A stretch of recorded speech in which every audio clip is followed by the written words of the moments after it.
Greetings and welcome to another episode of I Survived Youth Group in the 90s. I'm your host, Scott, and with me as always is my comrade, my partner in crime, Caleb. Caleb, what's going on tonight? This podcast is occasionally a crime. That's true. Oh, man. I'm doing good. How are you? Worried I'm going to go to jail now. Apparently so. Insider trading. Say we're back again to talk about the experience growing up as youth group kids in the 90s and how that has shaped our adult lives. We'll talk to old friends about their faith journeys spanning from the 90s to today and discuss current cultural topics through the lens of someone who grew up during that era. Caleb, tell us, who is our guest today? So you always ask, I'm wondering, have you forgotten since we record? Is that what you always ask me? Or I is have no idea what's going on. Where am I? We are going to talk with Tim. He is a guy that you've gotten to know well. I played softball with Tim. We both played softball with Tim at one point. Correct. And have known for a number of years in a number of different capacities. So Tim joined the show. So different from our other guests where we haven't seen them in very, very long. Tim and I, full disclosure, are friends. We see each other quite a bit in various capacities. Our kids are friends. And I did go to seminary with him back in the day. So he and I kind of go way back. In fact, his wife and my father-in-law worked together at the same law firm for a while. So our families are kind of intertwined that way. But I appreciated his story very much. Before we get into why real quick, everybody, this is kind of an intro to a series about music. So we're going to take 4 or 5 episodes here to talk about music in the 90s, specifically Christian music, and what that means. And the reason we're starting with Tim is because Christian music, or music in general, is a very, very important part of his faith, continues to be. And that'll come through very strongly in the second episode, which is actually, the majority of it is about worship. And so we're going to consider our second episode a discussion about worship music, where it's been, that sort of thing. Yeah, that was what really stood out to me, is that every step along the way, right, his experience in Western Wisconsin growing up, his, where he kind of headed after high school, what he was doing in college, his ministry, how he was involved in ministry, and then post-college work, and through kind of to today, all have this connection to music in some way. And he's a cool guy because he's got that connection, but he is such a deep thinker, and he articulates it so well. So it's not just about music, it's about all of those things, but it was amazing that every step along the way, there seemed to be this connection with music. And so he just makes a great guest to start this little series, this little mini series off with. Yeah, regarding music, again, full disclosure here, Tim was worship pastor at church I started attending 6, 7 years ago. And so we talk about that. We talk about his time. And that's, again, a lot of that is second episode, but we talk about his time as a worship pastor. Yep. What he did with hymns, experiencing how one could maybe sing more hymnal music in an updated fashion. And so he talks about the process of editing some of those lyrics. Some of my favorite points he makes regard text versus subtext, and how a lot of modern worship music is just text. Yes. And I think we had a pretty robust conversation about that. That comment that he made about, I don't want to ruin it, but the comment he made about text and subtext, and when he's describing modern worship, is now something that haunts me every Sunday morning. It's unbelievable how much that has now become lodged in my brain, and I cannot unsee it. It's a great commentary. It is fantastic. So that is something to look forward to. It is something that will change the way you see modern worship, I think. It was that profound of a thought. Tim is listening right now. He's like, guys, don't give me that much credit. It's like, it was just a great perspective, because he's, like you said, he's very thoughtful. But, some of the things that come up a little bit in the first episode that we've been hearing a lot of recently is, his discussion about being certain. Now, is he certain anymore about the things he was in the 90s? Also, there's talk about, being afraid of, what was I wrong? If I'm wrong about something now, what was I wrong about then? Just a lot of really good reflection Yeah. that way. So we had good discussions about what it means to watch other people change in a way where you kind of question somebody now, and when you were that young you felt they were full of discernment, Yeah. and now were they? Like, it's just we had a very thorough conversation. You'll see probably by the length of these episodes, we almost could have gotten 3 episodes. We got 2 because there just wasn't a really good place to cut it. Something that didn't come up on the episode, one of my most guilty moments on a softball field is with Tim, because he used to pitch, and eventually I left the team that I started. I played with him for a couple of years, and then he was playing for one team, and I was playing for another team, and he was pitching, and I hit a ball right back up the middle and hit him right in the leg. He's the only pitcher I've ever hit while batting in slow pitch softball, and I still feel bad about it to this day. So sorry, Tim. Well, if I know anything about Tim, it's that he will hold that against you for the rest of his life. And rightfully so, because later I pitched, and I held it against everyone who hit it near me. We'll say, Tim, really appreciate you joining us, and we really appreciate the thoughtful, well-spoken conversation about all of these topics. And for all of you listening, we really hope you enjoy not only this episode, but of course episode 2, which comes out next week. But again, we're going to do about 4 or 5 episodes here on music, so we hope you enjoy. Thank you for listening.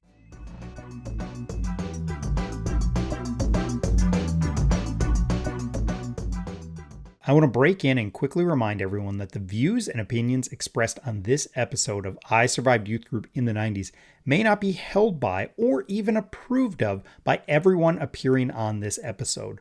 One of the goals of this show is to give everyone a safe space to share their opinions and thoughts on deeply personal matters of faith. We are not looking to start an argument, but instead we want to let people share how they feel. During our interviews and discussions, we may not represent every point of view on a given subject, and we understand that this may be frustrating at times, but it is the nature of a podcast discussion with a limited amount of time. We also know and want to acknowledge that our memories of events that happened 25 to 30 years ago may not be 100% accurate. We assume everyone's best intentions as they share how they remember the experience of their youth. Now, back to the show.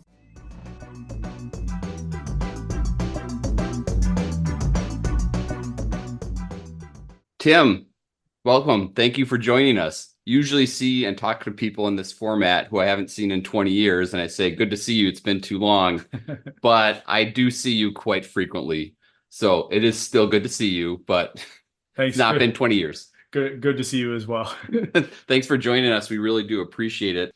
So for the record, Tim did not go to our youth group, but we became really good friends afterwards, and we'll probably get into that. But Tim, please just kind of start from the beginning. Where did your faith start? What was your home life like? Did you grow up in a Christian home, that sort of thing? Yeah.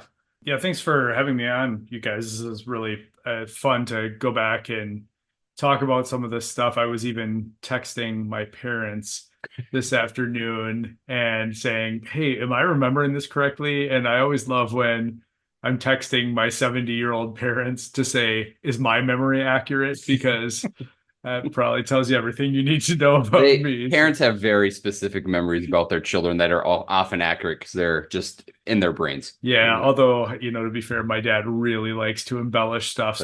My mom tends to be more trustworthy. Well, take your mom's version of it. Yeah. That's good. No, I grew up in a small town in Wisconsin called Clear Lake. Even to call it a town is a little bit exaggerating. Speaking of embellishing things, it was technically a village. It was like 900 people, so very small, very tight-knit. Older brother who's a couple of years older than me, both parents at home. Yeah, and so when it came to church stuff, I guess my earliest memories of church things were going to a Lutheran church when I was really young, and then for some reason that I didn't fully understand at the time, we left that church and started going to an evangelical free church, an EFCA church in Reeve, Wisconsin. And Reeve is, if anything, a suburb of the village of Clear Lake. So it was even smaller, just, yeah, big farming community energy to it. But that was the church that marked my discoveries of various religious experiences, basically from the time when I was in kindergarten until I graduated high school. So we were in that church as much as I could remember. So I remember making a decision to accept Jesus into my heart when I was really young, really young. I mean, it was probably right around that time. Mm-hmm. And that was just true of my whole family. My brother was a Christian, is a Christian, I should say. My brother is a Christian. My parents, both Christians, they kind of have interesting stories of their own about how they came to faith when they were younger, but I never knew anything other than my parents being Christians. So it was an extremely secure home and yeah, really good parents.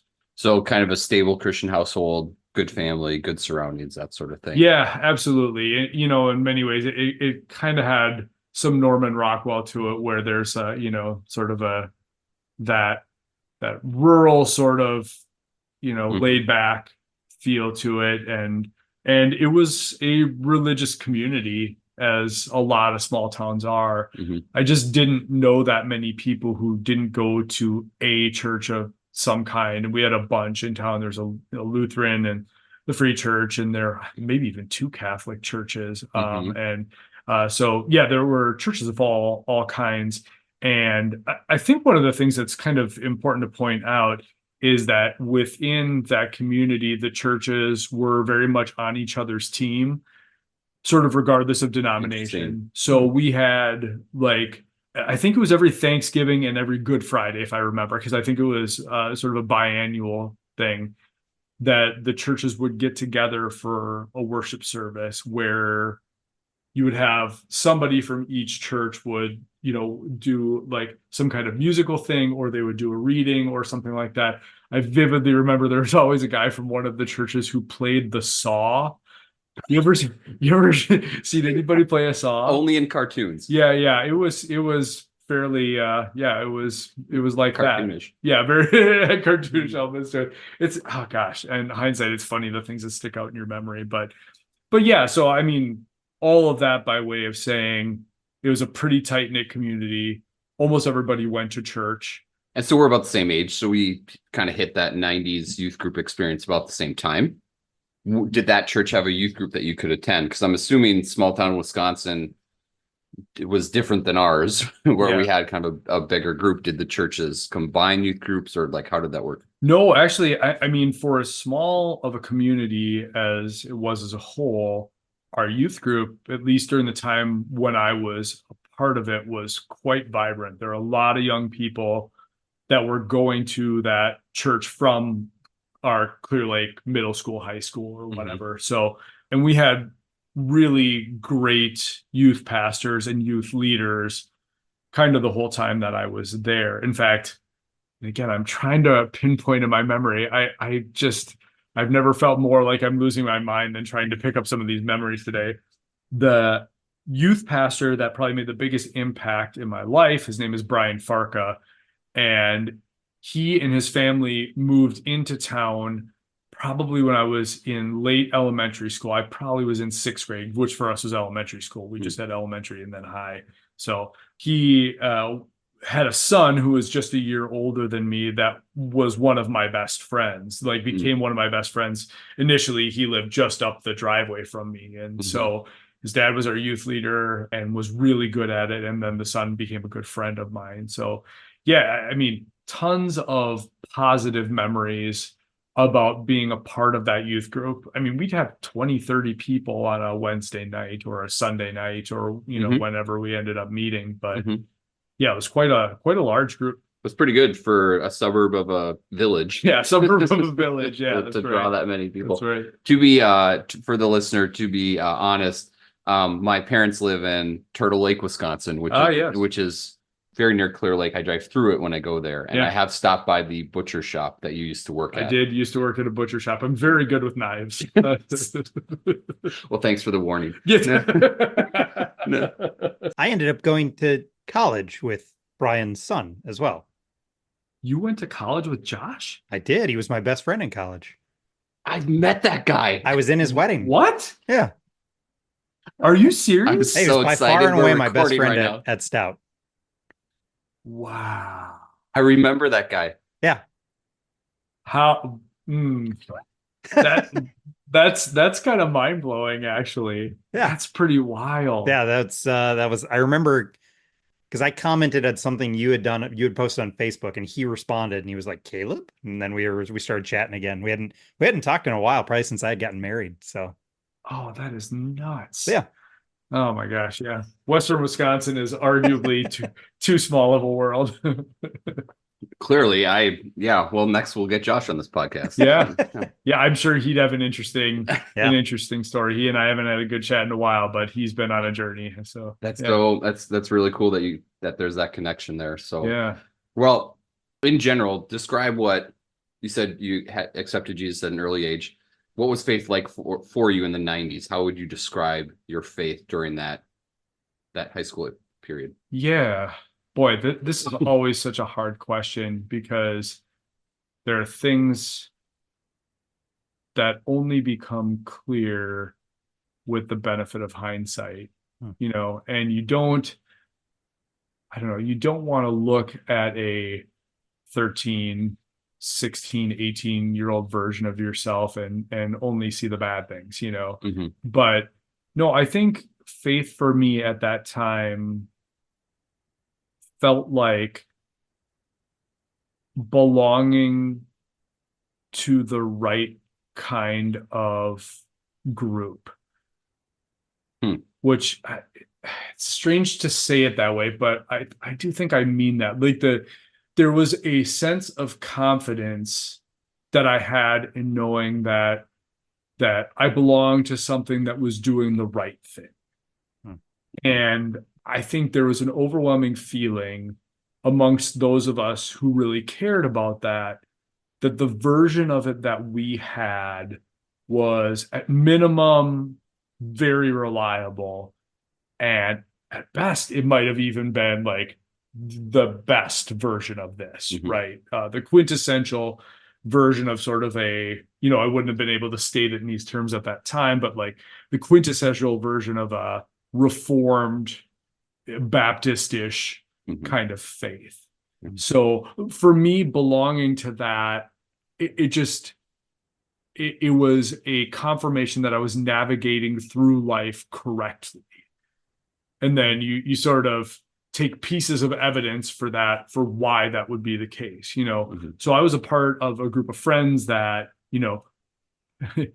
as all the data bears out. So growing up in a religious community of any kind has been shown to have overwhelmingly positive impacts on kids, specifically around things like choosing less risky behaviors and that kind of thing. So it's more or less having adults in your life who aren't related to you that care about the outcome of your faith in your life is really, really impactful. And I think I was very much the beneficiary of that kind of environment. There was never a question in my youth group about whether or not, the youth pastor or any of these other youth leaders, whether or not they cared about my Christian faith, what it looked like at the moment and what it would look like long-term. I mean, to share a quick story with you, I remember there was a worship service that we did where it was something to the effect of like, they were asking parents in the congregation to stand up if they would pray to God that their children would go into some kind of vocational ministry. Oh my gosh. So there was really that sort of emphasis on that. So again, like just very much the sense that like the thing that we were doing, it was important and it was right. And righteous, And so, man, being swept up in what felt like, this is before the internet, right? And so like the closest thing we had to a movement to me, at least from my perspective, it felt like it existed at the church that I was a part of. Because, you know, and I had friends who went to the other churches in town and stuff like that. It wasn't that they were having bad experiences or whatever, but it was like they were going to confirmation and I was going to youth conferences. Yes. And I was like, oh, one of these things is not like the other. Yeah. So Caleb and I have ran into many people who in our youth group had that sense of, we have it right, they have it wrong. Yeah. Let's go proselytize to the Lutherans. Oh, yeah. And try and pick them off of that youth group. We very much saw Lutherans as beyond hope. No, I'm kidding. Same. Some of us still see them that way. Right. That'll be second episode. No, but there was that sense of, and I think you described it correctly, you had this group around you and you're like, well, these people are buying into it and these people are buying into it and I've bought into it. And not only do you like to feel that it's right, but you were kind of dedicating your life as, you know, that was described to us as you give your life over to Jesus and the following his teaching. So you're giving up some things. All these other people are doing it. So this must be the right thing. Right. And I think there was a big emphasis during that time of, we got to get this message out, because if they haven't said the right words or they haven't made the right decision, confirmation doesn't count. The catechism doesn't count. Yeah. And so what was it about our teachings during that time where we were like, well, maybe that's the low. I don't use this term pedantically, but the low hanging fruit. They're already religious. They already have some sort of understanding. Let's help them make the ultimate decision. Yeah, they're so follow close. Jesus. Yeah, they're so close. Yeah. So a lot of people that have talked to us says share that memory. Yeah. And I don't know what it was about what we were taught, but you got to. I think some of it too is just like that youthful zeal, and I mean, this is just like a neurochemical thing, right? Like there are things that you feel in your youth that are so much more vibrant because of the nature of what is happening in your body at the time. And so in a sense, it feels more real than anything else, right? This is, I gotta suspect this is why faith gets a lot harder for people, like once they're post youth group, post college and everything like that. Is just, you know, fully developed prefrontal cortex, their brain is not doing the same kind of thing. And so even if there is a real sense of like vibrancy, that vibrancy will feel different than it did when you're in your youth. True. So, but I remember the proselytizing part of it when we went to like youth conferences and stuff. I remember going to a park in it was somewhere in Colorado. It was like around Fort Collins, I think, because that's where the youth conference was. And we were supposed to just, share our faith with random people in the park. Yeah. So Caleb, I don't know if you remember this, but do you remember going to the Mall of America and being told to walk around by yourself and like meet people? And then ultimately the goal is to like maybe share your faith with them. Do you remember that exercise? I do remember doing that. Yep. It was a little freaky. It was really intense. And the point was like, hey, meet back here in 2 hours. I want to know that you talk to at least 5 people or something. Got to get those notches in your Bible, right? That's right. In your Bible belt. But like that was a really big emphasis, was not only should you believe it, you have to know how to make sure that other people believe it too. Yeah. And that was it was so terrifying, because like I'm 15. Who am I going to talk to? Some adult? Yeah. They're going to think I'm lost. Yeah. And it's always a challenging approach there too, to be like, hey, I don't mean to intrude, but you look like a guy who's going to hell. And I would like to make sure for both our sakes that doesn't happen. Yes. Right? Yes. Yeah. Yep. Yeah. I remember asking a lady that I thought, okay, I'm just going to talk to this person, like what time it was. And we were like in the watch store or in the store, like with the watches and stuff. It's just like, oh, I can't do this. There was a lot of that conviction, like you got to save them right now. You got to do your best to save them from that path. Yeah. Yeah. You mentioned like going to conferences and stuff. Was there any sort of event or conference that really still sticks out to you or was super meaningful to you? Yeah. I mean, overwhelmingly the most fun thing that we did and probably the most vibrant in the way that I just talked about it before. Like the thing that really ginned up all those feelings in you was the EFCA's National Youth Conference. Okay. And it was in different places. I think that it was every 2 years. And so I went to one in, gosh, I want to say it was Fort Collins. I'm not positive of that. It was in Colorado. I can't remember exactly what city it was in. I went to one in Colorado also. Oh, did you really? Was that later high school? Yeah. Yeah. So And then it might there have been was the one same in one. there was one in at Purdue as well. Yes. Okay. I remember a Purdue trip. Again, speaking of how fuzzy these memories are, I do remember our group talking about a Purdue trip. I don't know if I ever went or not. Okay. I probably did. So we may have been in Yeah. the same conferences. Yeah, it's very possible. I think I went to 3 of them. I think it was like Colorado, Purdue, and then Colorado again. Okay. From what I can remember, Mhm. fact checkers can find that out. Yeah, we but- have some of those. So oh boy, yeah. I wasn't adequately warned of Yeah. that before starting Well, this. now you know. Yeah, but that was the big thing because, again, especially coming from a small town context, Mhm. when you get in a room with that many other people your age who are as excited or more excited than you, and there's that extended time just to focus on your faith, I mean, that's a hell of a drug. Mhm. Like it was really, really powerful. And the first time I remember, I think it was in 8th grade that I went and just participated. And then by the time I went to the last one, I was like leading events. I remember there was one where I was a part of the prayer team and I was like on the stage in front of all of these people, and it was very, very big and emotional. And yeah, It makes it feel like that movement is even more important. Yes. You realize I have this group and my smallish suburb of a suburb town. Yeah. And then you get there and you're like, wow, thousands of other people are with me and they believe it too. Yeah. Like, and I think again, like hard to overemphasize just how much something like that in a pre-internet age Mhm. can feed into that confirmation bias that we all have, Mhm. right? About like how important and how widespread the thing that you're doing is. And I think too, this is worth sort of like putting our finger on at this point is we all want to believe that our version of it is the real thing, and that to the extent other versions of this exist, they're not as big and not as important. Mhm. And a conference like that can really feed into that mentality. That's true. That's a good point.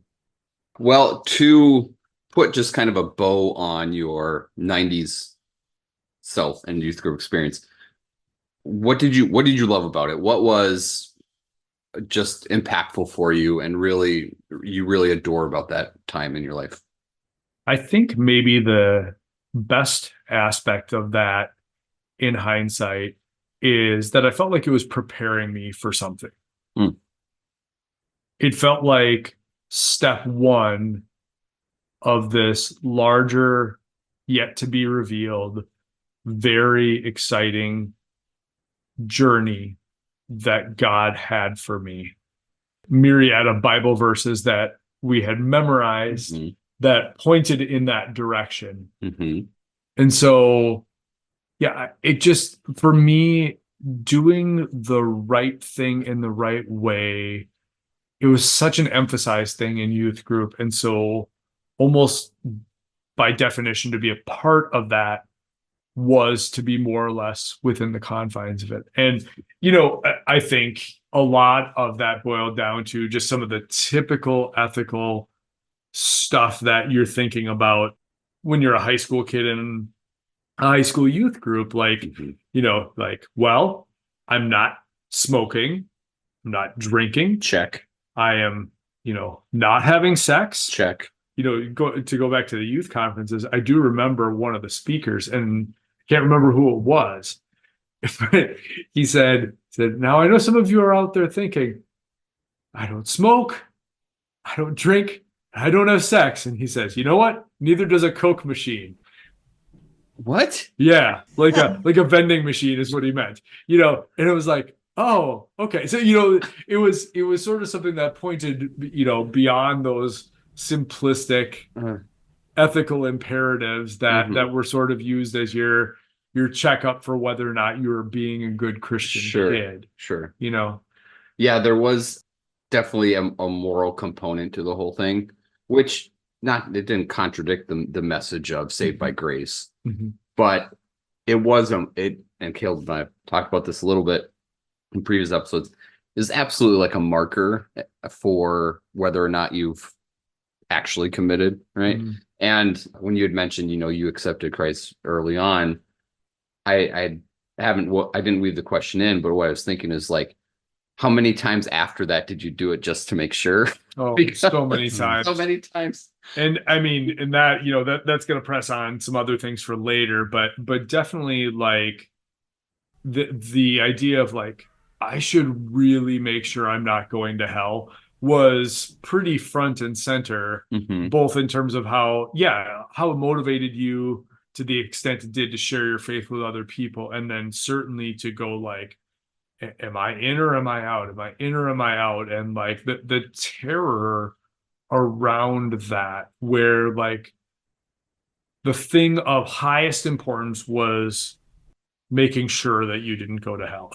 Hmm. Uh, Absolutely. yeah, that kind of motivated everything because avoiding hell was the biggest, most important thing. I think what a lot of us didn't get in that was the real positive reason for pursuing a Christian faith. Or to the extent we did, I mean, it was just pretty laughable by comparison. Yeah. Do you know what I mean? It's like, It wasn't weighted the same. yeah, no, the fringest of fringe benefits at best, Hmm. but making sure you weren't going to hell, extremely important. Absolutely. Yeah. So, but yeah, like to summarize, I look back on that time, I think, with a lot of warm feelings toward the people who shepherded us in that, and a lot of complicated feelings, particularly seeing what's happened to that church Mm. since my time in youth group there. It is, without digging into it too hard, I know you guys did a couple of episodes on politics in the church, but it is struggling from many of the same burdens that many rural churches are facing in terms of, the Christian nationalism making inroads there, and that making it really hard. Hard to watch that happen. Yeah. But almost like somebody you knew, like a person you knew who's kind of, not to make too strong a comment, but they've gone off the rails or they've changed so much it's unrecognizable. Oh, a number of people Hmm. that I know. But the church itself is almost like a person that you can No, watch that's happen right. to. That's right. Yeah. But, again, because it's a small town and people tend to stay, it's like a lot of those same people who were so impactful in terms of being those trusted adults who cared about the outcome of my faith while I was there, seeing some of those same people completely go off the rails in terms of Christian nationalism, it's been incredibly heartbreaking Mm. because I would have thought of them in that time as having a huge amount of discernment, and looking now just like, how have you gotten to this point? Mhm. You know, I think there are a lot of people who use the word deconstruction as sort of a bugaboo, right? Like it's one of those big bads out there. And I think that one of the things that they have not really come to grips with is the degree to which those people who were so supportive of our Christian faith when we were young, to see them take this long and bizarre journey in a different direction and see them be so swayed by politics, how unseating that is to a person's faith. Like Mm. trying to figure out like what was real about that. Yeah. You know? Yep. I recognize that when I drive through there very simply, like to be clear, when we drive to my parents' house, there's not one, there are multiple Joe Biden signs. Yeah. And I have to explain to he was 10 when my parents moved there. So I have to explain to my 10, 11-year-old what that means. And part of me always thinks like the person who has that in their yard, and the person living in that house, like, are they going to a church around here? Yeah. I would put money that they do. Yeah. And what part of their faith justifies that language and that attitude? Because man, that's a choice, right? Yes. To put up something like that in your yard is a choice, right? Like it is a choice, not just to like display your political affinities, but it is a choice in terms of declaring sort of what type of person you are, being fine with the implications it gives to how unmovable in your perspective you are, right? And if those are people who like served on the deacon or elder team at the church when you were growing up there, I mean, it is incredibly disorienting. Yeah. When you're being reared in much like when you're being reared as a child, right? Like those developmental moments are so important to cognitive formation and everything else. And it is that kind of formation that's happening there. And then to have the legs taken right out from under that formation and making you ask questions, it really is gaslighting, right? Like what was real about that? Yep.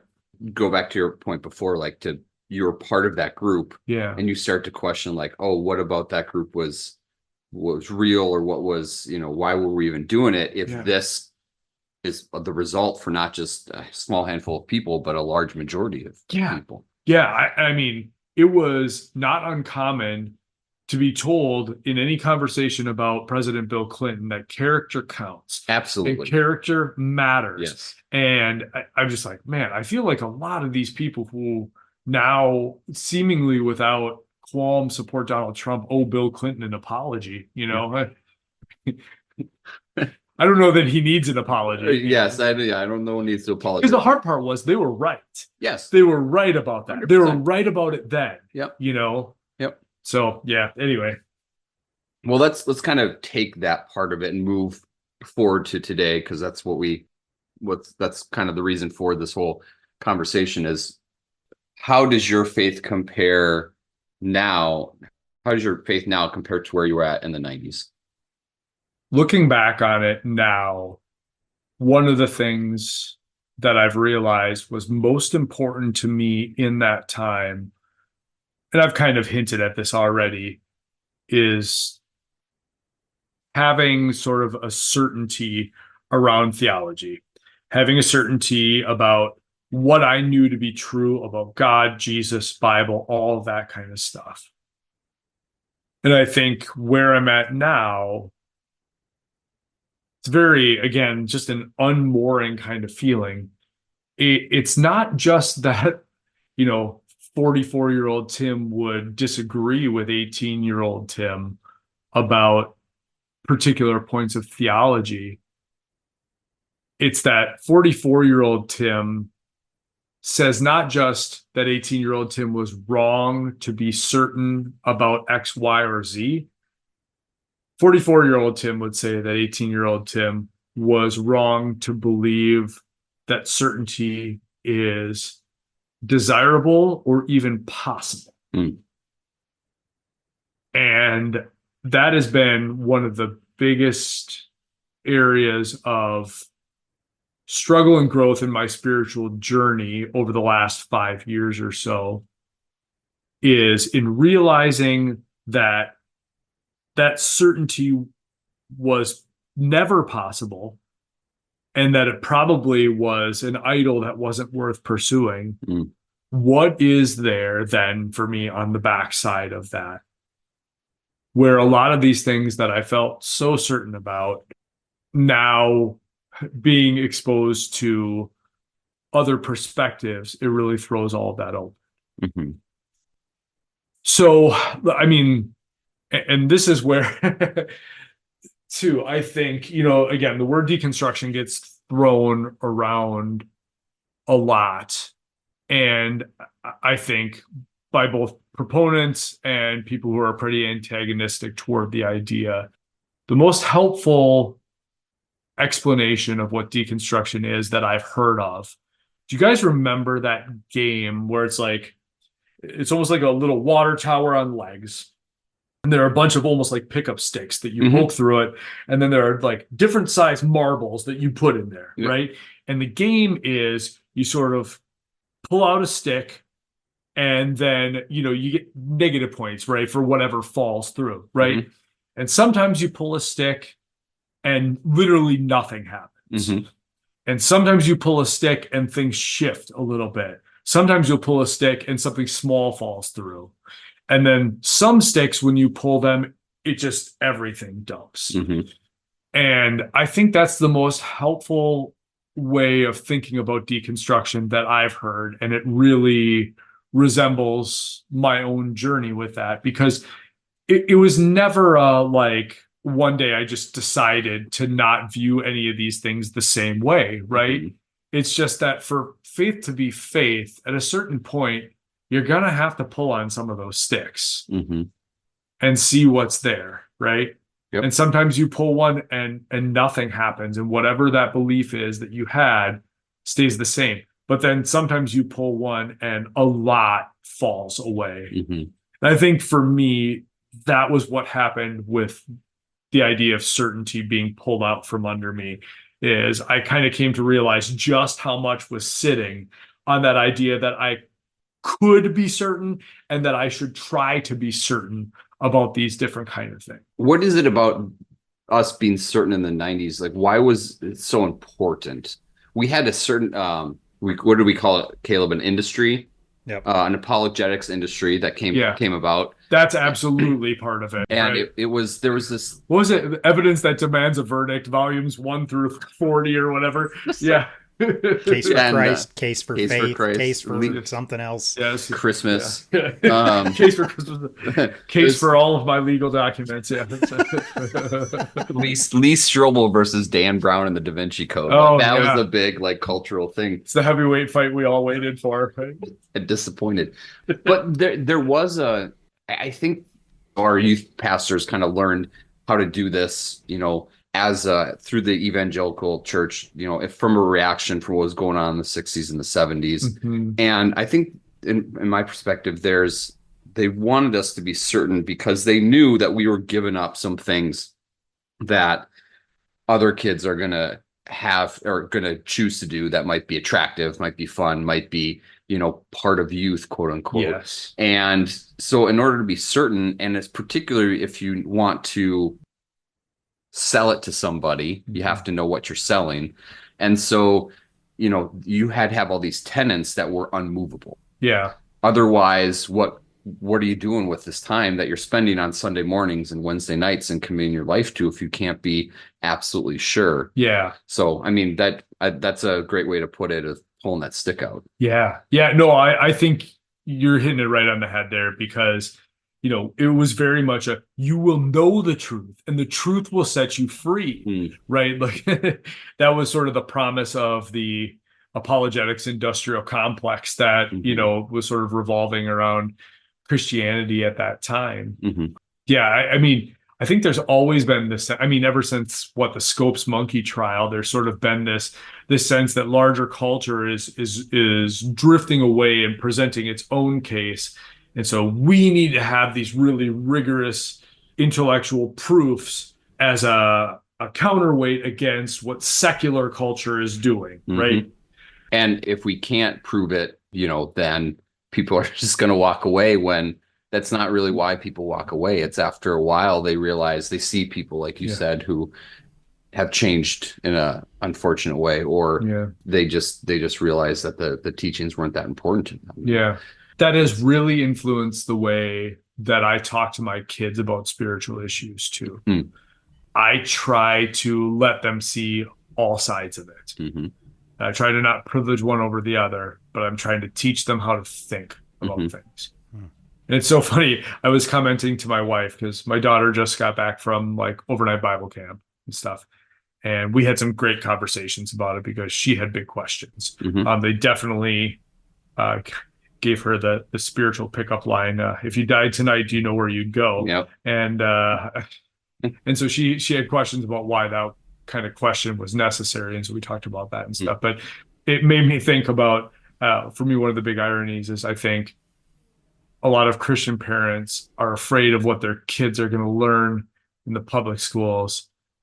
And as a public school parent, I'm far more concerned about what my kids are going to learn at a conservative Bible camp.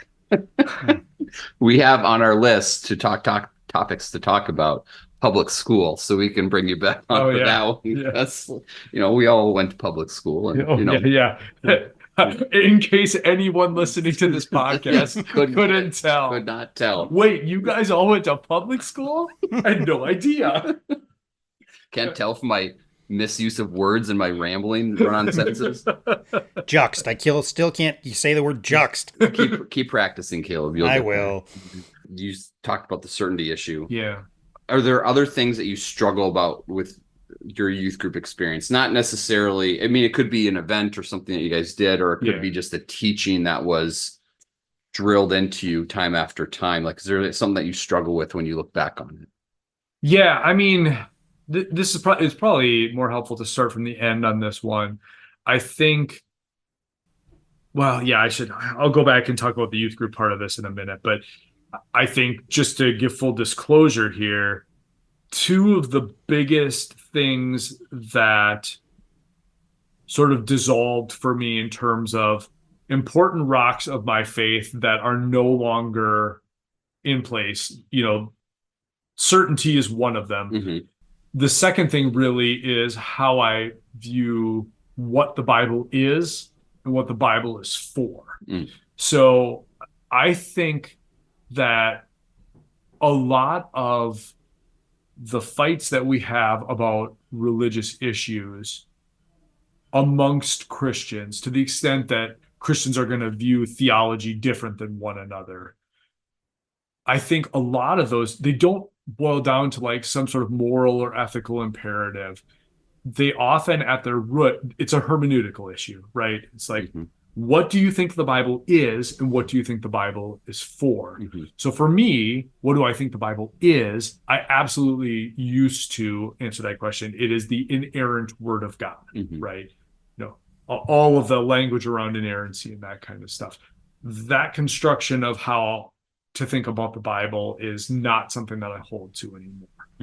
And the second part of that for me is the idea that Scripture is univocal in terms of the way that it talks about any given moral or ethical issue. So what I mean by univocal is the idea that if you want to know, quote unquote, what the Bible says about any given moral or ethical issue, from Genesis to Revelation, the authors of the various books are basically saying the same thing. And I don't think that. I actually think that it has been one of the things that has supercharged my appreciation of Scripture the most, is to understand the diversity within the canon as a whole. Like I taught Old and New Testament when I worked at Hope Community Church. And, as we're going through the Old Testament, we would get to Deuteronomy. And, Deuteronomy is basically do well and it will go well with you, right? Do well, it will go well with you. And then you get to the book of Job and it's like, oh, really? That was not my experience, right? So, at minimum, you have really different points of emphasis, but there's this kind of stuff all over the Bible, and it really opened my eyes, and I think made me feel a lot more free to listen to each one of the biblical authors on their own terms, to go like, oh, they're not trying to say the same thing, right? It's like the writers of any given Old Testament book are not writing knowing that they're going to be in concert with someone else, 500 years later or whatever. So that's really changed the way that I think about a lot of things. So that's sort of the second thing, is the way I view the Bible. And then I think the third thing, which is related to the second, is just understanding that the questions that we have, maybe even about the biggest and most important things in life, that Scripture may not really have an interest in answering those things. And certainly a given passage might not. No, I'm going to reference something, and it's important, okay? Now, I hope, were you guys fans of Family Guy? I never got into Family Guy. Caleb, Please Off tell and me you on. got into Family Guy. I Off don't. and on. Okay. Yeah, I'll see clips that I think are Yeah. that make me chuckle. Yeah, yeah. I mean, there's some good ones. I mean, it went on for a really long time. Mm. One of my favorite clips ever is the family goes to a Star Trek convention. And Stewie is so excited about this, the baby, right? Because he loves Star Trek. And they get into the hall where the entire cast of Star Trek: The Next Generation is going to answer questions, right? And you have all these people around Stewie. They're all dressed up like in full Star Trek garb and stuff like that. And the Patrick Stewart character is up there. He's like, yes, I'll take a few questions, and Stewie wants to ask a question, but they don't call on him. So the first person that he calls on is like, yes, Mr. Stewart, I have noticed that the sponges in my sink are getting a huge amount of mold on them. Is there something that I can do to make sure that I don't get mold on my sponges? And Patrick Stewart is just like, oh, yes, you want to make sure to wring out your sponge after each use. A dry sponge is a happy sponge. And then he calls on somebody else, and they like have a question about an artesian well. Somebody has a question about like a scab that they have on the back of their knee. Mundane, and yeah. Stewie is losing his mind. He's like, these aren't Star Trek questions. What are you doing? That's me in sermons a lot of the time.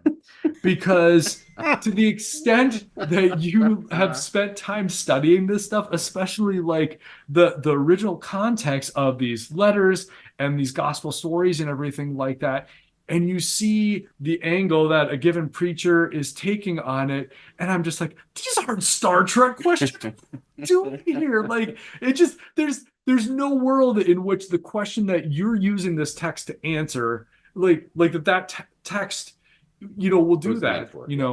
And sometimes I feel like God is almost like the Patrick Stewart character in that, where it's like okay, well, he'll answer the questions, but it's like, we could have done so much better. We could have asked some things that only the Bible could tell us about, but we so often don't do that because we get pretty myopic and frankly pretty narcissistic about the things that we want the Bible to talk about. Mm-hmm.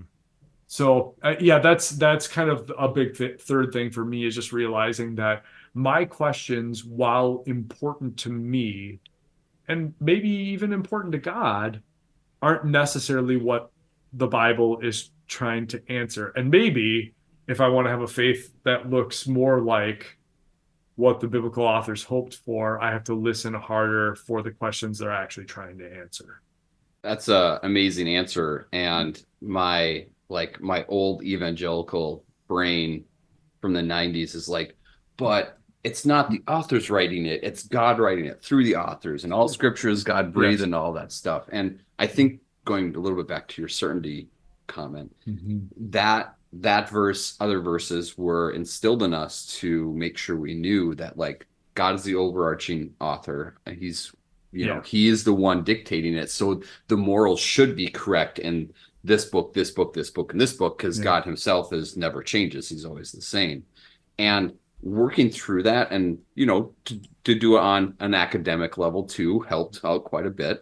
You and I were in seminary together, and you went on and went a little bit farther than I did, but we're in the same cohort together, and I've said on previous episodes, it wasn't my liberal arts college that changed me. It was Bethel Seminary. And it kind of taught you to look at that academically while maintaining a faithfulness to it. And that's hard to do. Well, and what's interesting, Scott, is, what I'm sure many people listening to this podcast right now have heard the stereotype, right? They don't call it seminary, they call it, I don't know, cemetery. Have you not heard this before? I've known you for so long. Oh my gosh, I can't believe you never heard that. No, I've never heard that. I'm sorry to not give the audience to your joke very. No, that's okay. But it is, people think of it as the place where cemetery. Your faith goes to die. Yeah. And certainly for me and for you, there is some truth to that, because a version of my faith did die when I went to seminary. But the thing that came after that, or through that, was so much more robust and so much stronger, and frankly humbler. Not at the beginning. Oh boy. Oh, I was just, and I know You too, huh? listeners, you might have a hard time believing this. I used to be the worst. First of all, we only have one listener, so don't use the plural. Second of all, Shout out, Mom. Thanks Yeah, I was again. gonna say, yeah, yeah, one of our moms. Yeah, it's Caleb's mom. We know Scott's mom isn't listening, so yeah, No, yeah, we came in there guns blazing. Yeah. Right. We knew Right. it. All it's going to do is kind of reinforce it. We're going to Yeah. get all the minor details we need to make this complete. yeah. That was not the case. And I mean, the best thing that ever happened to me, and I wish they had put this in our hands, Scott, when we were at the beginning of our seminary, was there's a book by a German theologian named Helmut Thielicke called A Little Exercise for Young Theologians. And it's tiny. I mean, it's 40 pages and the pages are small, but it is all about that, like, what is happening to the person who is going to seminary. And Well, that's interesting. yeah, when I used to teach at Hope, we would always, after the first semester of studying the Old Testament, the first thing that we would do before starting New Testament is read Little Exercise for Young Theologians.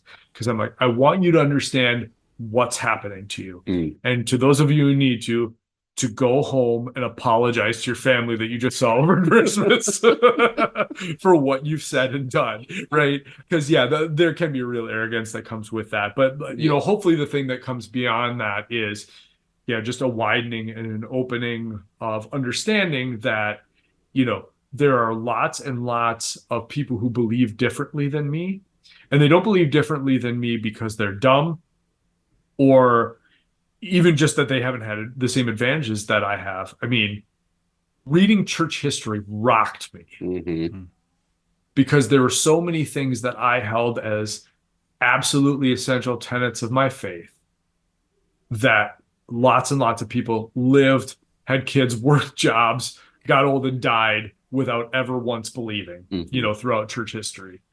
So, yeah.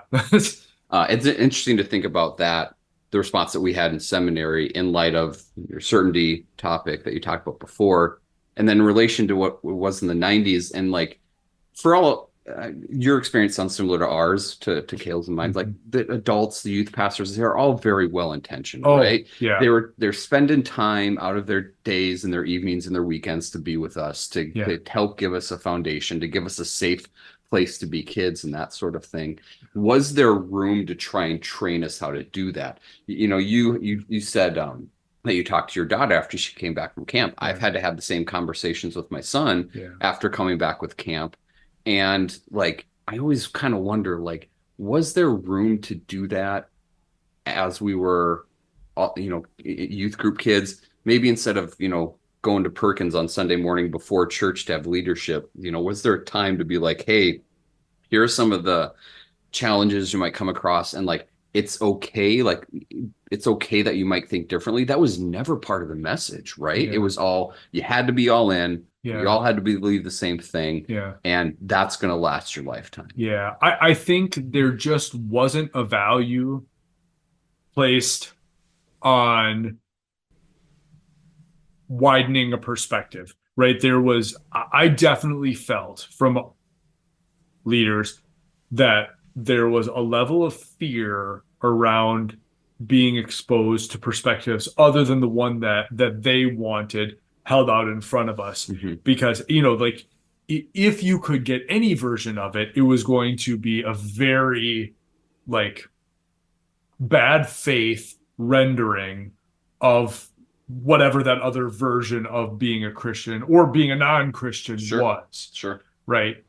You know, and this goes with just about anything.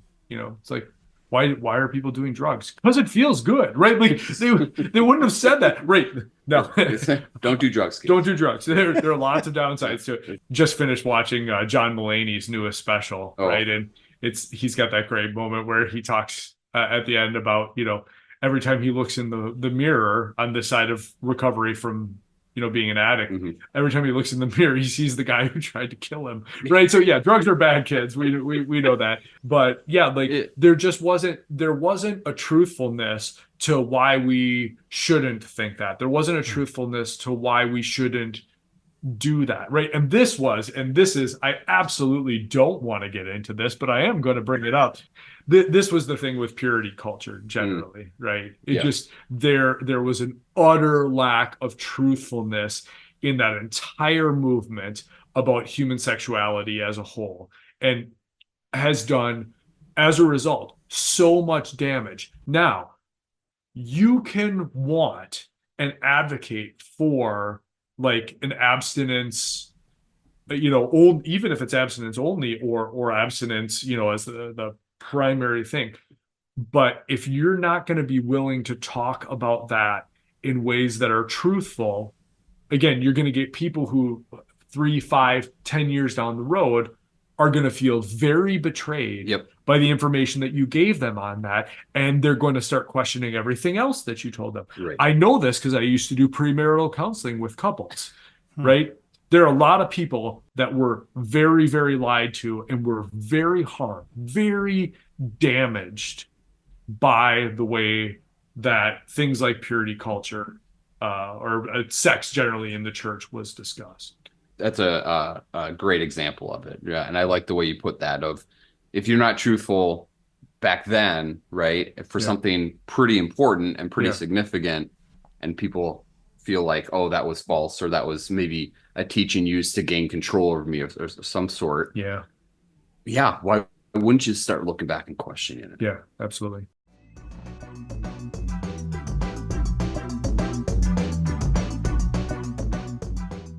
Thanks for listening to this episode of I Survived Youth Group in the 90s. We hope you enjoyed it. Once again, we want to thank Tim for taking time to talk with us and share his experience from his youth group in Western Wisconsin and the impact it had on him. Remember to hear part 2 of our interview with Tim. Join us next week as we dive more into music and his experience leading worship.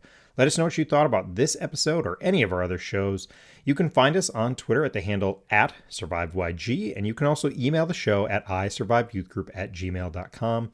If you're interested in being on the show, let us know. You didn't necessarily have to attend our youth group, but if you have your own youth group experience from the 90s or the 2000s, we'd love to connect and love to hear your experience and your story. Please subscribe and share the podcast. If you're so inclined, leave a rating or review. If you enjoy this show, you might also enjoy the other podcast I do. It's a music podcast called the Album Anniversary Podcast. And over the last couple of years, I've researched and documented the release date of thousands of albums. Throughout the week, I post about them on social media. I've had a couple different formats on the show, but right now it's an opportunity to sit down with somebody and talk about why a certain album that's celebrating an anniversary is important to them. Once again, that is the Album Anniversary Podcast. The music at the beginning and the end of this show is the instrumental version of the song Positive Charge by the artist Dread Pirate Roberts. Thanks again, and we will talk to you soon.